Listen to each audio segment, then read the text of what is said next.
کہ خواتین کی نوکری یا ملازمت کرنے کا کیا حکم ہے اور مرد و عورت کے جینڈر مکسنگ کی حدود کہاں تک درست ہیں؟ کیونکہ بعض لوگ یہ دلیل دے رہے ہیں کہ ام المومنین حضرت عائشہ صدیقہ رضی اللہ عنہا جو ہے وہ بھی درس و تدریس فرمایا کرتی تھیں، اور بہت سے صحابہ کرام آپ سے حدیث روایت کرتے ہیں، اور اسی طرح حج و عمرہ کے دوران بھی مرد و عورت ایک حد تک ساتھ ہوتے ہیں. تو برائے کرم اس معاملے میں رہنمائی فرمائیں. سوال آپ کا بہت جنرل ہے اور بہت عام ہے، بہت لمبا چوڑا مکمل موضوع ہے، لیکن چند باتیں میں ذکر کروں گا. جیسے آپ نے کہا کہ کچھ لوگ کہتے ہیں کہ ازواج مطہرات یا صحابیات لوگوں کو درس دیتی تھیں، پھر آگے آپ نے کہا کہ حدیث سناتی تھیں. دونوں میں فرق ہے. آپ کوئی ایک واقعہ بتا دیں جہاں پر کوئی علمی مجلس لگی ہوئی ہو، لوگوں کی مجلس ہو، اور کوئی صحابیہ جا کر کے ان کو خطاب کر رہی ہو. یہ اس طرح سے جملوں کے ساتھ کھیلتے ہیں لوگ، اور صحیح بات میں تھوڑی سی اپنی طرف سے ملا دیتے ہیں، تھوڑی سی بات، مطلب اس کا بالکل بدل جاتا ہے. حدیث کو سنانا یہ الگ بات ہے. کوئی آیا کوئی مسئلہ پوچھنے ام المومنین عائشہ رضی اللہ تعالیٰ عنہا سے یا کسی اور صحابیہ سے، کسی نے کوئی مسئلہ پوچھا، اس کو بتانا الگ بات ہے، اور دعوت کا کام کرنے کے لیے مجالس کا انعقاد کر کے اس میں تقریر کرنا یہ الگ بات ہے. دونوں الگ الگ ہے. ہماری شریعت مرد کو عورت سے بات کرنے کی اجازت عند الحاجہ، حاجت کے وقت دیتی ہے. اجنبی مرد سے اجنبی عورت کا بات کرنا حاجت اور ضرورت کے وقت بقدر حاجت بقدر ضرورت جائز ہے، اس دائرے میں رہتے ہوئے کہ جب فتنے کا خوف نہ ہو.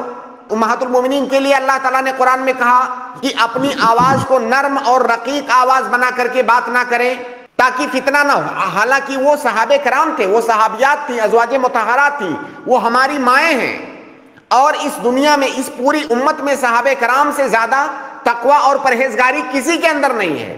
ان کو ان کے بارے میں، اس قوم کے بارے میں اللہ تعالیٰ نے کہا کہ ان کے سامنے ازواج مطہرات جو کہ مائیں ہیں ان کی، جب بات کریں پردے کے پیچھے سے بات کریں اور اپنی آواز میں نرمی اور رقت پیدا نہ کریں. یہ قرآن میں کہا گیا، جبکہ وہ ازواج مطہرات ہیں، امہات المومنین ہیں.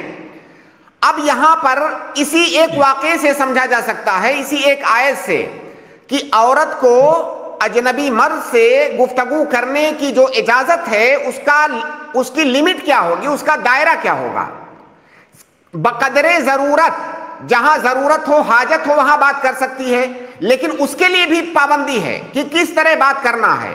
ایک تو پردے میں رہتے ہوئے بات کرنا ہے، اور دوسری یہ کہ نیچرل آواز میں آواز کو نرم اور رقیق اور سریلی، مطلب غیر نیچرل غیر فطری آواز بنا کر کے بات نہیں کرنا. یہ ساری پابندیاں ہیں. اب آپ بتائیے یہاں پر کہاں اس بات کی اجازت مل رہی ہے کہ عورت مردوں میں جا کر کے دعوت کا کام کرے.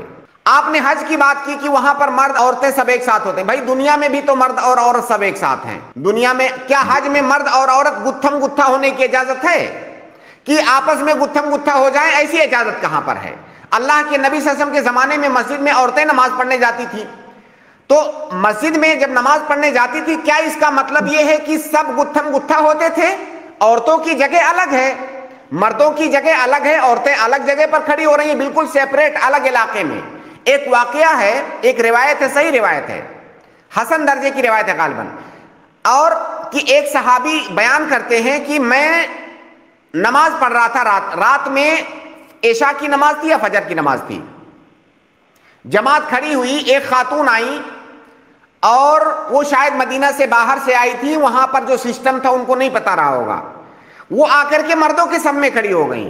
اندھیرا ہے، کوئی ایک دوسرے کو اندھیرے میں دیکھ نہیں سکتا ہے، کہہ رہے وہ میرے بغل میں کھڑی ہو گئی مردوں کے صف میں. جب مجھے تھوڑا سا احساس ہوا کہ یہ شاید کوئی عورت ہے تو میں نے پوچھا کون ہو، تو انہوں نے بتایا کہ میں فلاں فلاں ہوں، میں عورت ہوں. صحابی نے کہا کہ تے ان تفتنینی، یعنی قریب ہے کہ تم مجھے فتنے میں ڈال دیتی. انہوں نے کیا کر دیا تھا ایسا؟ صرف بغل میں کھڑی تو ہوئی تھی صف میں. صحابی کہہ رہے ہیں کہ قریب تھا کہ میں فتنے میں پڑ جاتا. تم ایسا کرو پیچھے جاؤ، عورتوں کی جگہ الگ ہے، وہاں جا کے کھڑی ہو. وہ وہاں پر غلطی سے کھڑی ہوئی تھی، ان کو پتا نہیں تھا کہ یہاں پر سسٹم یہ ہے، کیونکہ وہ باہر سے آئی ہوئی تھی۔ اب مدینہ میں عورتیں نماز پڑھنے آ رہی ہیں، کیا اس کو حجت بنایا جا سکتا ہے کہ مرد اور عورت آپس میں باہم مل کر کے نماز پڑھ رہے ہیں، لہٰذا اس زمانے میں مرد اور عورت کے درمیان کوئی جو ہے پابندی نہیں ہے، کوئی حد بندی نہیں ہے، چاہے جیسے چاہے ویسے رہیں؟ عورت کو مسجد جانے کی اجازت ہی اسی شرط پر ہے کہ ان کے لیے مسجد میں الگ جگہ ہونی چاہیے، ان کا راستہ الگ ہونا چاہیے، فتنے کا کوئی خوف نہیں ہونا چاہیے۔ تو یہ ساری چیزوں کی رعایت کرتے ہوئے بالکل عورت جو ہے باہر نکل سکتی ہے۔ اب آپ نے کہا کہ عورت کو نوکری کرنا، کام کرنا، عورت کو اسلام نے کام کرنے سے منع نہیں کیا ہے، لیکن جو پابندیاں ہیں ان پابندیوں کی رعایت کرتے ہوئے، جیسے ہم مردوں پر بھی کچھ پابندیاں ہیں۔ ہم مردوں کو اجازت ہے کہ ہم تجارت کریں، تو کیا ہمیں اس بات کی اجازت ہے کہ ہم شراب کی تجارت کریں؟ نہیں ہے۔ تجارت کرنے کی اجازت ہے، حلال تجارت کرنے کی اجازت ہے۔ اسی طرح سے عورت کو بھی کام کرنے کی اجازت ہے، اس کے اوپر جو پابندیاں ہیں ان پابندیوں کی رعایت کرتے ہوئے بالکل کام کر سکتی ہے۔